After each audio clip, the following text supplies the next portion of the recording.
कड़कड़ाती खून जमाने वाली ठंड पड़ रही थी। जंगल की झाड़ियों से घिरा हुआ डाक बंगला काफी दिन में जितना सुंदर दिखता था, उतना ही इस रात के कोहरे में भयंकर नजर आ रहा था। डाक बंगला या यूं कह लीजिए सरकारी गेस्ट हाउस, जहां सरकारी कर्मचारी, नौकरशाह और मंत्री लोग रुक सकते हैं। उस रात मनमोहन अपनी बीवी अनु, बेटे रवि और बेटी जीविका के साथ वहां रुकने आया होता है। वो एक आम आदमी होता है, इसलिए भुगतान भरकर वो वहां ठहरता है। अब कोई गेस्ट हाउस नजर ही नहीं आ रहा है मुझे, इसीलिए यहाँ आना पड़ा। माफ करना रवि बेटा। क्या पापा, अब भी ये डाक बंगला कितना खौफनाक नजर आ रहा है। इसमें हम अगले 2 दिन कैसे बिताएंगे? रवि बेटा, कॉलेज का लास्ट ईयर चल रहा है तुम्हारा, इतने बड़े हो गए हो फिर भी इतना डरते हो। अब हम भी क्या करें। अगले 2 दिनों तक इस गांव से बाहर मौसम खराब होने की आशंका है और साथ ही भूकंप आने की भी। अरे मेरे डरपोक भाई, तुम कब सुधरोगे? अरे उल्टा इस डाक बंगले की खूबसूरती को देखो ना, यहाँ की शांति में कितना सुकून है। उफ। चुप रहो जीविका।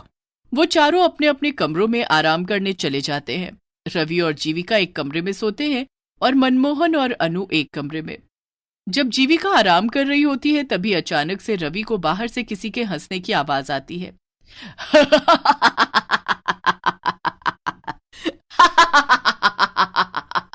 मेरे पास आओ, आओ, आओ मेरे पास आओ। ये किसकी आवाज है? कौन है? रवि के पसीने छूटने लगते हैं और वो बालकनी में जाता है। तभी उसे वहां कोई नीचे नहीं दिखता है और ना ही दूर दूर तक जंगल में कोई नजर आता है। यहाँ तो दूर दूर तक कोई नजर नहीं आ रहा है, फिर ये आवाज किसकी थी? जीविका, तुम पागल हो क्या? ऐसे कोई करता है क्या? मैं कितना डर गया एक पल के लिए। सॉरी, मैं तुम्हें बस इतना कहना चाहती हूँ कि तुम अपने मन में से इस डर को भगा दो। ये जगह दिखने में जितनी हॉन्टेड है उतनी असल में है नहीं यार। थोड़ी देर बाद वो चारों खाना खाने नीचे आते हैं। तभी एक बूढ़ी काकी उन्हें खाना परोसती है। मैं झूठ क्यों बोलूंगा, मैं सच कह रहा हूँ। ये डाक बंगला सही नहीं है। मैंने अपने कानों से उस औरत की आवाज सुनी है। चुप करो यार भाई, मैं भी वही थी, तुम भी वही थे, तो उस औरत की आवाज सिर्फ तुम्हें क्यों सुनाई दी? मेरे कानों में क्या हड़ताल हो गई थी? हाँ। शट अप जीविका। हाँ बेटा, इतना मत घबराओ। लेकिन पापा। रवि बेटा, जैसा तुम सोचोगे वैसा ही तुम्हें महसूस होगा। तुम बार बार उसी बारे में सोचोगे तो तुम्हें वही सब नजर आएगा, वही महसूस होगा बेटा। चुपचाप खाना खाइए, वरना ठंड में जल्दी ठंडा हो जाएगा। वैसे भी डाक बंगले की दीवारों को शांति पसंद है, हल्ला नहीं। जी काकी। सभी खाना खाकर सो जाते हैं, लेकिन रवि को रात को नींद ही नहीं आती। वो हर वक्त बस उस आवाज के बारे में ही सोचता है। तभी उससे कमरे का दरवाजा अपने आप धीरे धीरे खुलते हुए दिखाई देता है। ये क्या? ये दरवाजा अचानक से कैसे खुल रहा है? ये सब क्या हो रहा है? दरवाजा अपने आप खुल जाता है और रवि बिस्तर से उठकर हिम्मत जुटाते हुए दरवाजे के पास जाता है। तभी वो एक काले साए को फौरन सीढ़ियों से नीचे की तरफ भागते हुए देखता है। ये देख रवि की सांसें तेज और कलेजा कांपने लगता है। कौन था वहां? कौन था? और ये क्या? ये पेपर, इस पे तो खून की स्याही से लिखा है, मैं तुम सबकी जान ले लूंगी। क्या? तभी रवि बहुत ज्यादा डर जाता है और वो तुरंत मनमोहन, अनु और जीविका को उठाकर उन्हें सब कुछ दिखाता है और साथ ही वो पेपर भी दिखाता है। मेरा यकीन कीजिए माँ पापा, मैं झूठ क्यों बोलूं भला।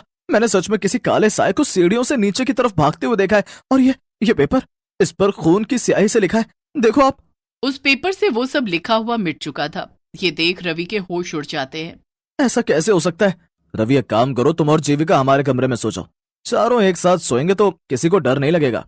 लेकिन पापा, मैं डर नहीं रहा, मैं बस मेरी और आपकी सबकी भलाई के लिए कह रहा हूँ। यहाँ से चलिए। आप सब भूत प्रेत में विश्वास नहीं करते होंगे, लेकिन मुझे है। रवि भाई, तुम कुछ ज्यादा ही सोच रहे हो। बस रवि, चलो सोने।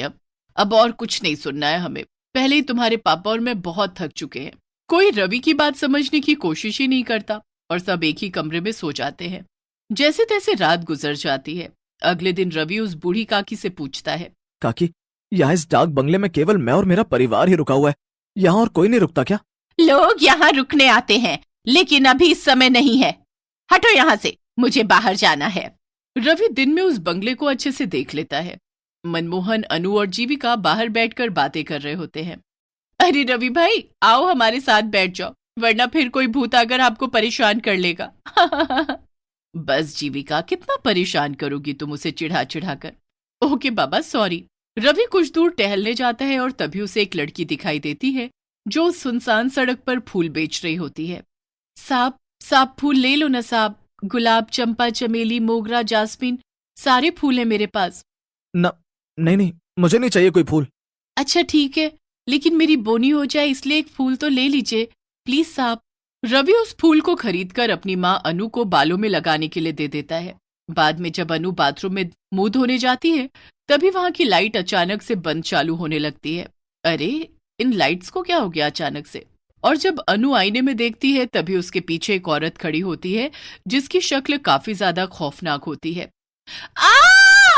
अनु की चीख सुनकर सभी उसके कमरे में भागे चले आते हैं और उसे वहां पर बेहोश पाते हैं। माँ, माँ आंखें खोलो ना माँ।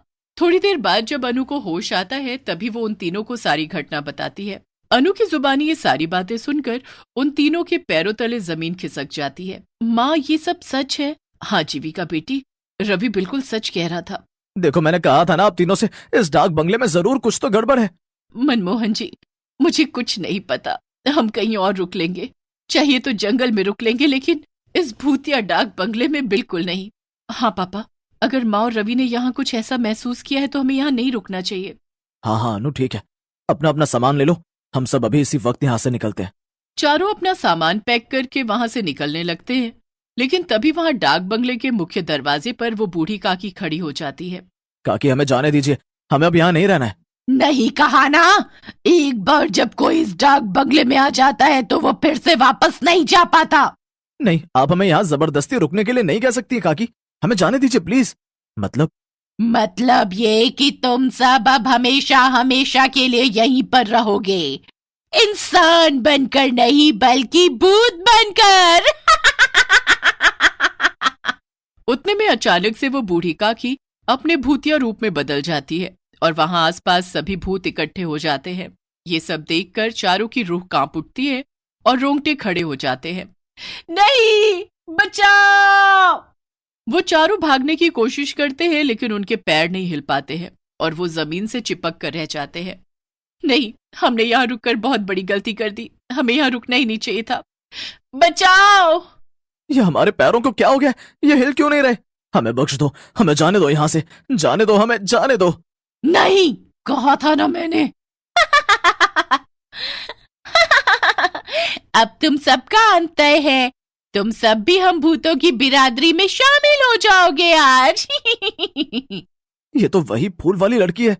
यही तो इस डाक बंगले का नियम है, एक बार जो यहाँ पर आया वो वापस जिंदा नहीं लौट पाता, उसे तो मरना ही पड़ता है।